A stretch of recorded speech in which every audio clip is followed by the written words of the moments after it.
Hello there, welcome to Yearly Reviews, the show where I review all the games that I've played through the year of 2020. Now, 2020, glad you asked, it's a pandemic, we've got nothing to do, and I was bored. So, without further ado, let's get on to today's review. Usually on the show, I review little indie games that not many people have heard of or haven't received much attention from the gaming community.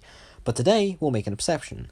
When people usually create a list of the quote-unquote top 10 greatest games of all time, no clickbait, there'll be a few games that'll pop up on everyone's list. This might be one of those games, and if you haven't heard of it, I'm not sure if you've looked at gaming for the past 14 years. So, let me introduce you to BioShock Remastered.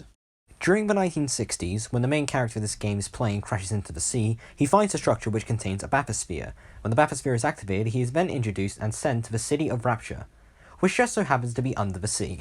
Tannenbaum, listen to me. The government is a mess. Rapture under the sea is better than anything they've got up there. I know that's been done to death, but it's still a valid joke. However, Rapture has gone under turmoil from crazy addicts, and guided by a man named Atlas, it's your job to take down the head honcho himself, Andrew Ryan.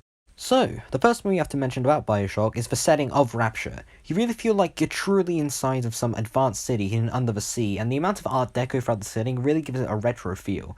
But enough with how it looks, we have to get on to how it plays. BioShock is a first-person shooter, and a really fluent one at that. Switching between different weapons or abilities and shooting them at enemies really feels like clockwork and feels oh so satisfying when you defeat multiple enemies. So to end this video, I think that BioShock is one of the greatest games that I've played so far. Okay, fine. If we have to talk about BioShock, then we have to talk about the elephant in the room. Would you kindly? A genius idea that BioShock has was how it judges you as a player on morality and free will, such as these little sisters which you can choose to either redeem or slaughter them, which will determine the ending that you'll have.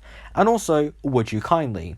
Those three words are most likely the best thing about BioShock. I don't want to reveal spoilers, so I'll keep it light, but this is worth every penny that it costs you to play. So to end this video, I think that BioShock is one of the greatest games that I've played so far this year. This now tops Doom in being my favourite first-person shooter game that I've played, and this is one of the most spectacular games to look at, although I am playing and viewing this through the eyes of someone playing the remastered version. So if you're looking to shoot some things and question your morals, then BioShock Remastered might be the game for you.